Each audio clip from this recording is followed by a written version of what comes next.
So the scientists who performed isotopic experiment I was reading from the NCERT are these scientists, because they performed Ruben, Hashed and Kamen in 1941. They used the O18 oxygen isotope, and they confirmed that oxygen comes from water in photosynthesis and not from the carbon dioxide. Now the next experiment was done by Emerson and Arnold in 1932.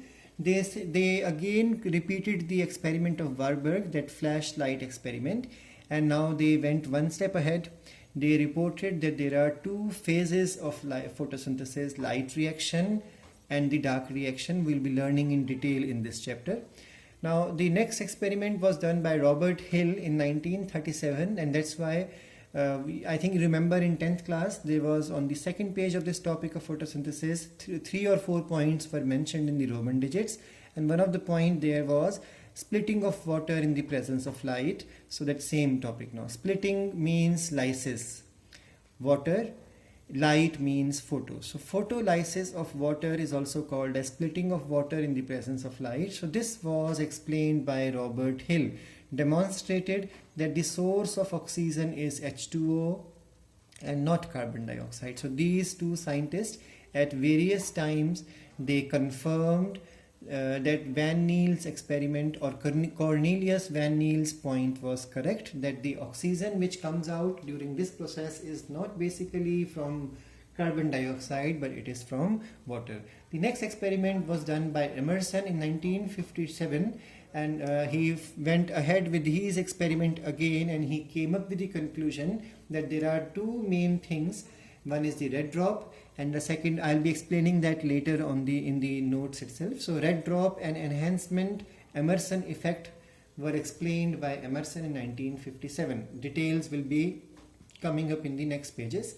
Now the next main thing to understand before we move on to the site of photosynthesis is that why photosynthesis is so important for us. So we all know that it is the mechanism of synthesis of organic matter from the inorganic matter, and we all know food chain basically starts with the autotroph. So photosynthesis is the main source of the food chain to continue. So food can only enter into the food chain if photosynthesis is the first step, otherwise it is not possible.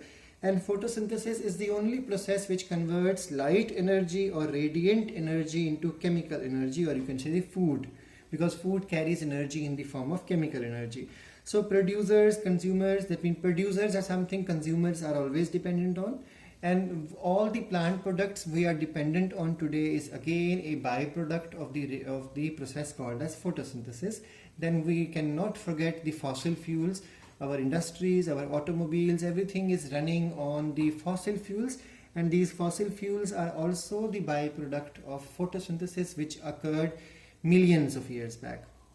And we all know carbon dioxide gas is also important. It's a greenhouse gas, maintaining temperature. So maintaining the temperature around, the topic of greenhouse effect or the glass house effect.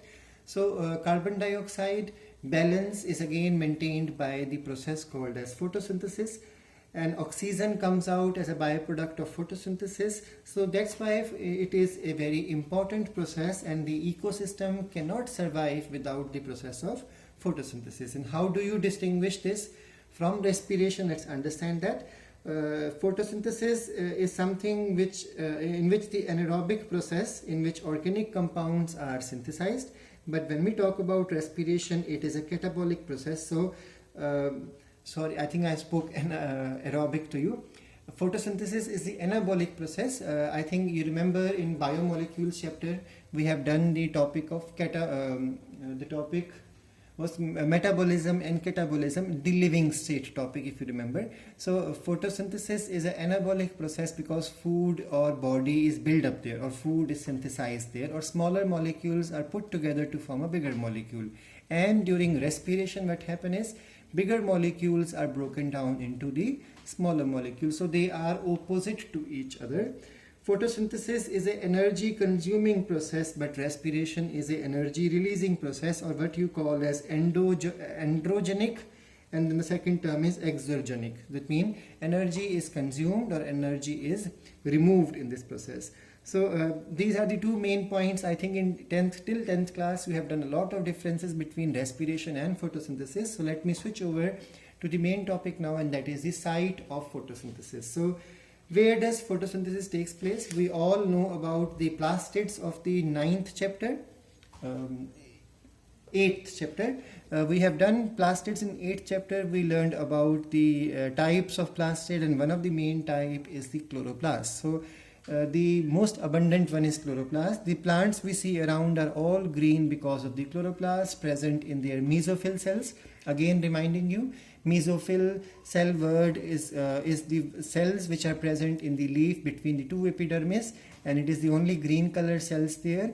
Remember, chloroplast is present only in two types of cell. Either it is a parenchyma which carries chlorophyll, or collenchyma which carries the chlorophyll. Now the site of photosynthesis is chloroplast, and in the 8th chapter as well as in the 9th 10th classes you have already done the diagram of the chloroplast. So I thought, let me not label every important thing here. So only those things which are essential for this chapter I have labeled in this diagram.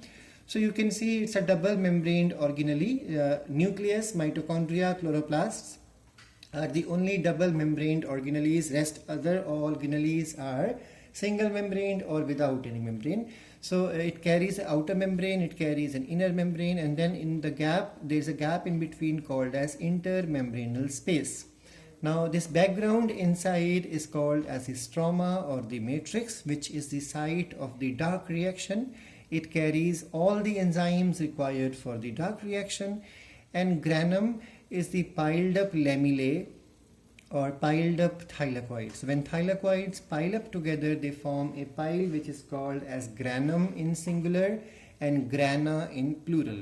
Now this is the site. Thylakoids are the site of the light reaction. That means it carries no enzyme, it carries only the pigments required for photosynthesis.